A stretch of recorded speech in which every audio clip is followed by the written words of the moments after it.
UP में विधानसभा चुनाव के लिए करीब 8 महीने बाकी हैं। इसीलिए कई जगह स्थानीय स्तर पर अपने अपने एजेंडे सेट करने का खेल चल रहा है। पश्चिमी यूपी के प्रमुख इलाके सहारनपुर में तो एक हैंडपंप को लेकर ध्रुवीकरण की कोशिश हो रही है। सही सुना आपने, हैंडपंप को लेकर पीने के पानी को हिंदू मुसलमान का झगड़ा बनाने की कोशिश हो रही है। एक छोटे से मसले पर जब राजनीति ने एंट्री मारी तो मसला अब बड़े टकराव की वजह बनता दिख रहा है। क्या कोई यकीन कर पाएगा कि जिस हैंडपंप का पानी पीने में लोग धर्म, जाति, वर्ग के भेद को परे रख देते हैं, उसी हैंडपंप को हिंदू मुसलमान के झगड़े में बदला जा रहा है। और ये सब हो रहा है उत्तर प्रदेश के सहारनपुर के बेहट कस्बे में।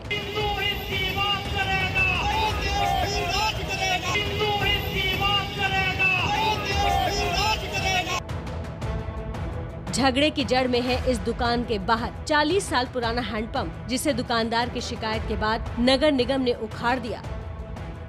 यहाँ लगा हुआ था दुकान, उन्होंने ये 13-14 में खरीदी थी, लेकिन अब इनका ये कहना है, इनके सामने दिक्कत क्या थी, जो शिकायत करता उनके सामने दिक्कत ये थी, उनका ये कहना है कि यहाँ पर उनको अपनी अगर दुकान खोलनी थी तो हैंडपंप होने की वजह से वो सीढ़ी भी नहीं बना सकते थे, चढ़ने की कोई जगह नहीं थी, यहाँ पर स्लैब भी नहीं बना सकते थे क्योंकि हैंडपंप यहाँ लगा था, लोग पानी भरने आते थे। तो अगर दुकान खोलनी है, किसी चीज़ की भी दुकान खोलनी है, तो फिर अगर आपके पास चढ़ने की जगह नहीं है या फिर जो सामान रखने की जगह नहीं है तो वो दिक्कत आ रही थी। बस यहीं पर राजनीति के हाथ हैंडपंप लग गया और आज उस झगड़े को हिंदू मुसलमान की शक्ल दी जा रही है। एक तरफ कांग्रेस, भीम आर्मी जैसे राजनीतिक संगठन खड़े हैं और दूसरी तरफ है हिंदू विश्व परिषद, बजरंग दल जैसे हिंदू संगठन। लेकिन मुसीबत उन लोगों के लिए हो गई है जिनके लिए हैंडपंप बड़ा सहारा था। दुकान के सामने हैंडपंप लगा था, उस पर विवाद है। उस दुकान के ठीक सामने की ये गली है जहाँ पर हम इस समय मौजूद हैं और लोगों से बात कर रहे हैं कि हैंडपंप से आखिर किसको दिक्कत थी, किसको फायदा था।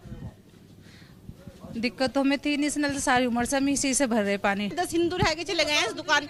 अभी सारी मार्केट हिंदू लोगों की है, सब हिंदू लोग पानी पीते हैं। इसमें हिंदू मुस्लिम का कोई झगड़ा नहीं है, तो आपस में बात बना रहे हैं हिंदू मुस्लिम। कभी कभी ऐसा रहता है कि सुचारू रूप से नहीं चल पाता है नगर पंचायत का बेड का पानी, तो उसमें उस लेवल पे ये नल का ही काम करेगा। जितने यहाँ घर हैं हिंदू और मुस्लिम सब मिल करके इस नलके से पानी भरेंगे और भरते हैं। इस गली के ठीक सामने की जो दुकान आप देख रहे हैं वही वो दुकान है जो विवादित है। तो हैंडपंप से भले ही हिंदू मुसलमान सभी पानी पीते और भरते थे, लेकिन राजनीति ने हैंडपंप को हिंदू मुसलमान में बांट दिया है। विवाद तब बढ़ा जब हैंडपंप उखाड़े जाने के विरोध में 6 जून को कांग्रेस के बेहट विधायक नरेश सैनी, सहारनपुर देहात विधायक मसूद अख्तर समेत कई नेताओं ने धरना दिया था। मैं चाहता हूँ ये नल पुणे लगे और पुणे लोग यहाँ का, मेरे क्षेत्र के लोग पानी पिए। जब तक नल का मेरे से कोई आश्वासन नहीं मिलता तब तक मैं नहीं। जब तक प्रशासन की तरफ से इस हैंडपंप को पुनः लगवाने का कोई आश्वासन नहीं दिया जाता तब तक हम लोग यहाँ पर हैं। कांग्रेस विधायकों के इस धरने ने रंग दिखाया और एसडीएम उसी जगह पर हैंडपंप लगाने का भरोसा दे गए जहां से उखाड़ा था। मतलब दुकान के बाहर जैसे पहले लगा था उसी तरह फिर से उसे वहीं लगाने को लेकर प्रशासन ने आश्वस्त कर दिया। इसके बाद बजरंग दल वाले भी झंडे डंडे के साथ कूद पड़े। उन्होंने प्रशासन को कह दिया कि दोबारा हैंडपंप नहीं लगने देंगे। यदि वो 1000 साल पुराना था, सड़क की व्यवस्था को खराब कर रहा हो तो क्यों नहीं खड़ा जाएगा? वो सीएम साहब ने कहा कि व्यवस्था खराब कर रहा था और शांतिपूर्ण तरीके से नड़ उखड़ गया, हम अपना वापिस ले आ रहे शांतिपूर्ण तरीके से। बजरंग दल के कार्यकर्ता प्रदर्शन करके हटे ही थे कि भीम आर्मी भी हैंडपंप को वहीं लगाने की मांग पर मैदान में कूद पड़ी। नल का जब तक नहीं लेगा तो भीम आर्मी का राष्ट्रीय उपाध्यक्ष ही रहेगा, जो जब तक यहाँ नल का नहीं लेगा तो भीम आर्मी आंदोलन करेगा। जिस दुकानदार मुरारी झा की शिकायत पर यह हैंडपंप हटा था, उनका मुद्दा इस राजनीतिक शोर शराबे के बीच कहीं नेपथ्य में चला गया। उनका परिवार अब पलायन करने की बात कर रहा है। मुरारी झा को जिन्होंने हैंडपंप के पास वाली वो दुकान बेची थी, उन्होंने बताया कि हैंडपंप को लेकर दिक्कत क्या थी। कोशिश भी लेकिन प्रयास विफल रहा था वो, तो क्योंकि हमें इतनी। क्यों विफल रहा था, क्या हुआ था? बस लोगों ने ऑब्जेक्शन नहीं करा था उस टाइम भी, लेकिन हमें जरूरत नहीं थी तो इसलिए हमने ज्यादा कोशिश नहीं कर पाए थे हम। तो मैं कहा चलो अभी हमें जरूरत नहीं है, चलो कोई दिक्कत नहीं है। हमने पहले सोचा क्योंकि जब हम बेचना चाह रहे थे दुकान बिक नहीं रही थी, नलके की वजह से वैल्यू कम लग रही थी। हैंडपंप उखाड़ना प्रशासन के जी का जंजाल बन गया है।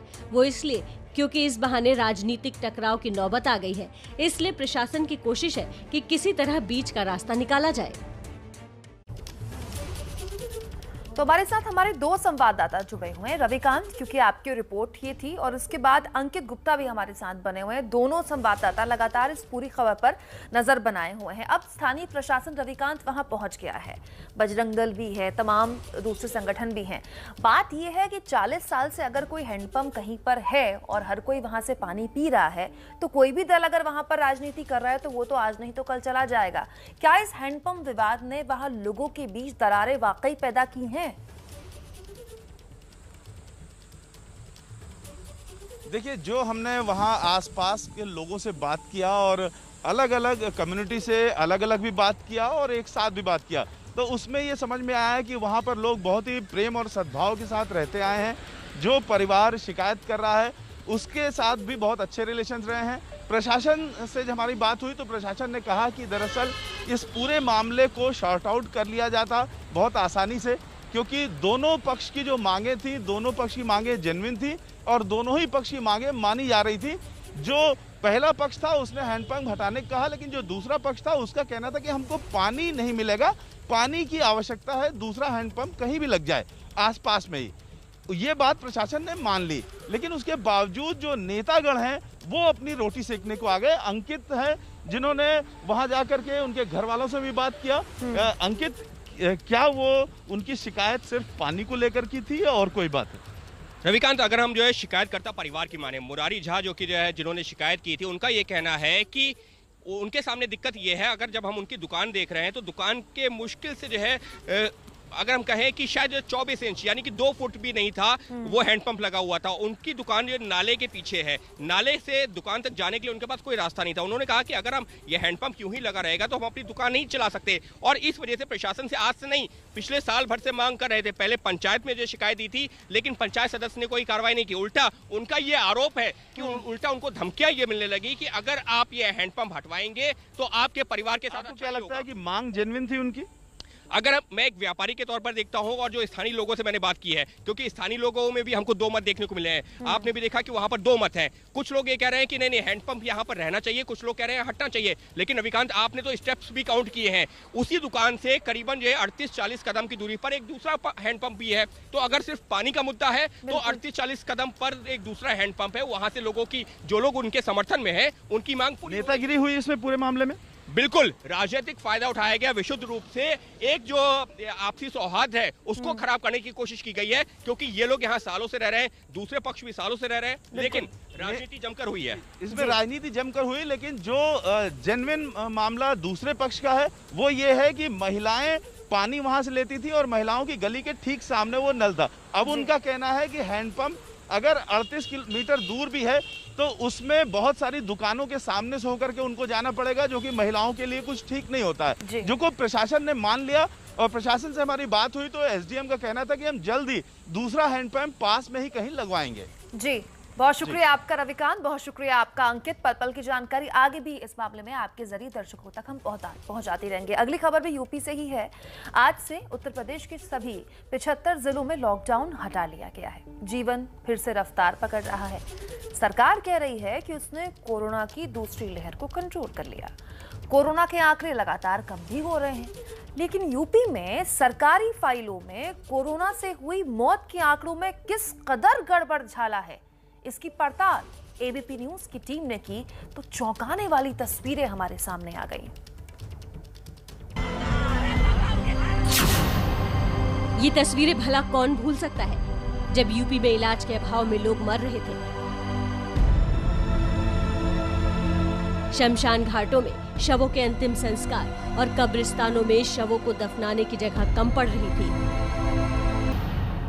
तब इतना अंदाजा तो लग रहा था कि यूपी में कोरोना से मौत का आंकड़ा कितना भयावह होगा, लेकिन कोरोना से मारे गए कई लोग इतने बदनसीब निकले कि सरकारी दस्तावेजों में वो आंकड़े के तौर पर भी दर्ज नहीं हो पाए।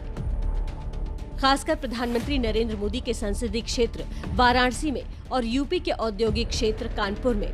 और ये हैरान करने वाली सच्चाई सामने आई है एबीपी नेटवर्क की पड़ताल में। आंकड़ों की इस बाजीगरी को जरा विस्तार से समझेंगे तो किसी का भी सिर घूम जाएगा। मौत के आंकड़ों का फर्क बहुत ज्यादा है। स्वास्थ्य विभाग का दावा है कि वाराणसी में 14 महीने में कोरोना से 761 लोगों की मौत हुई, जबकि नगर निगम वाराणसी से जनवरी से मई के बीच 5 महीने में ही 6,500 डेथ सर्टिफिकेट जारी हुए। स्वास्थ्य विभाग के मुताबिक कानपुर में 1 अप्रैल 2021 से 5 जून तक कोरोना से 888 मौतें हुई हैं, जबकि नगर निगम की रिपोर्ट के मुताबिक इस अवधि में 2,397 शवों का अंतिम संस्कार कोरोना प्रोटोकॉल के तहत हुआ। देखा आपने, स्वास्थ्य विभाग के रजिस्टर कुछ और कहानी कह रहे हैं और नगर निगम से जारी डेथ सर्टिफिकेट और शमशान घाटों पर दर्ज अंतिम संस्कार के आंकड़े कुछ और ही सच्चाई बयां कर रहे हैं। वाराणसी नगर निगम के स्वास्थ्य अधिकारी डॉक्टर NP सिंह आंकड़ों के इस अंतर की एक वजह बताते हैं। जनपद में अगर कोई बाहर का भी व्यक्ति आकर उसकी यहाँ मृत्यु होती है नगरीय सीमा क्षेत्र में, तो उसका पंजीकरण मृत्यु का नगर निगम से ही होगा। तो ये जो आंकड़ों की जो बात करते हैं, ये उसी की वजह से कुछ आंकड़े बढ़े हुए दिखते हैं और ऐसी कोई बात नहीं है। कोविड में जरूर माना जाएगा कि कुछ मृत्यु की दर बढ़ी थी, लेकिन इतना भी नहीं कि जिसको लेके आप बहुत पैनिक। कोरोना की दूसरी लहर के बीच वाराणसी नगर निगम से जो डेथ सर्टिफिकेट जारी हुए हैं, जरा उसकी डिटेल देखिए। जनवरी में 1232, फरवरी में 1366, मार्च में 739, अप्रैल में 887 और 28 मई तक 2,229 लोगों के डेथ सर्टिफिकेट जारी हुए हैं। बनारस चिकित्सकीय की हब है, यहाँ बलिया, गाजीपुर, मिर्जापुर, जौनपुर, आजमगढ़ या अन्य जनपदों से भी लोग मरीज आते हैं और अपना इलाज कराते हैं। लेकिन उनका जो यहाँ पर अगर मृत्यु होती है, वो मृत्यु के आंकड़े उस जनपद में जोड़ते हैं, लेकिन जो उसका रजिस्ट्रेशन है वो नगर निगम में होता है। उसकी वजह से ये दर आप जो देख रहे हैं बढ़ी हुई, ये उसकी वजह से बढ़ी है। लेकिन जो आंकड़े हैं वो अन्य विभिन्न जनपदों से, ना कि सिर्फ जनपद बनारस। वाराणसी जैसी कहानी ही कानपुर की भी है। ऐसा लगता है कि कोरोना काल से हुई मौतों की संख्या छुपाने के लिए झूठ का जाल बुना गया, लेकिन कानपुर नगर निगम की रिपोर्ट से इस पाखंड की पोल खुल गई। स्वास्थ्य विभाग के अनुसार कानपुर में 1 अप्रैल 2021 से 5 जून तक कोरोना से 888 मौत हुई, जबकि कानपुर नगर निगम की रिपोर्ट बताती है कि इसी अवधि में शहर के 2 विद्युत शवदाह गृह में 2,397 कोरोना संक्रमित शवों का अंतिम संस्कार प्रोटोकॉल के तहत हुआ। स्वास्थ्य विभाग के रजिस्टरों में बाकी 1509 मौतों का कोई हिसाब किताब ही नहीं है। अब नगर निगम के जिम्मेदार लोग भी इधर उधर की बातें करने लगे हैं। तो आप पिछले साल का देख लो उठा करके हमारे यहाँ का आंकड़ा, और इस साल का उठा का आंकड़ा देख लो। कानपुर में तो आंकड़ों की ऐसी बाजीगरी चल रही है कि कोई भी दंग रह जाएगा। कानपुर में सोमवार को कोरोना से एक भी मौत रिपोर्ट नहीं हुई थी, लेकिन सोमवार को अचानक पिछली 42 मौतों को पोर्टल पर दर्ज कर दिया गया। लेकिन ये 42 मौतें कब हुई, इसकी कोई जानकारी नहीं दी गई। ऐसा लगता है कि ये मौतें अलमारियों में बंद फाइलों के कब्रगाह में दबी हुई थी।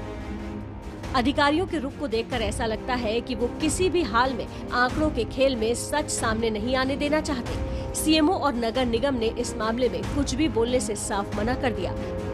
कोरोना से जो लोग मारे गए वो तो कभी वापस नहीं आएंगे, लेकिन उनका मौत के आंकड़ों के रूप में भी दर्ज न हो पाना पूरी व्यवस्था पर एक सवाल है।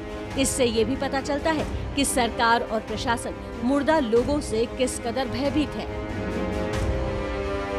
छत्तीसगढ़ का बस्तर इन दिनों सुर्खियों में है। वजह है सुकमा बीजापुर बॉर्डर पर आदिवासियों का करीब 1 महीने से चल रहा प्रदर्शन। दरअसल पुलिस ने सिलगेर में कैंप बनाया, जिसका आदिवासी विरोध कर रहे हैं। आज बातचीत होनी थी लेकिन हो नहीं पाई। अब धरना जारी रहेगा। हमारे रिपोर्टर ज्ञानेंद्र तिवारी की ग्राउंड रिपोर्ट मौजूद है। मकसद मेरा ये है कि इस घने जंगल में कैसे आदिवासी इतने दिनों तक बैठे हैं ये आपको दिखा सकूं, और दिखाने के लिए मैं सड़क से उतरकर इस गोल घेरे में आया हूं, इसलिए क्योंकि ये एक दूसरा एंगल है कि मैं आपको दिखा सकूं कि कैसे तंबू के सहारे ये लोग बैठे हैं। और ये पानी देखिए, इसमें लाते हैं। इसमें क्या है? पानी है। पानी है। और ये पेड़ों को देखिए, ये जो काट काट कर इन्होंने लगाया है। जब बहुत बारिश होती है तब भी ये ऐसे ही बैठते हैं। आप लोग इसी के नीचे बैठते हैं? हाँ, कैंप को हटाने के लिए। तो आज तो कह रहे हैं कि अब ये जो है यहाँ से धरना समाप्त हो रहा है। ये तो समाप्त हो रहा है, लेकिन हमारा प्रदर्शन तो रहेगा। अच्छा, ये जारी रहेगा। तो कुल मिलाकर आप देख सकते हैं कि यहाँ पर इस आंदोलन में कैसे लोग, जब कहते हैं ना आदिवासियों का आंदोलन, यहाँ पर कोई अगर दिल्ली बॉम्बे से आए तो एक दिन नहीं रह सकता है, लेकिन देखिए 1 महीने से अपनी मांग को लेकर यहाँ बैठे हुए हैं और इंतज़ार कर रहे हैं कि इनकी जो मांग है उसको पूरी करे सरकार किसी तरह से।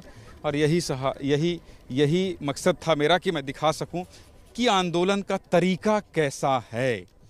मास्क नहीं है, लेकिन फिर भी इन्होंने कोई दुपट्टों से कोई अपने गमछे से बांध रखा है। तो ये तस्वीर है, एक बार फिर से पेन करिए दुर्गेश यहाँ से, और ये पूरे गोल घेरे को दिखाइए कि कैसे यहाँ पर लोग बैठे हैं और केवल यही मांग कि वो पुलिस अधिकारियों को हटाएं जिनकी वजह से ये सब हुआ है।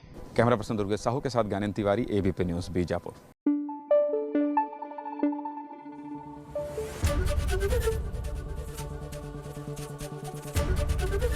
एबीपी न्यूज़ आपको रखे आगे।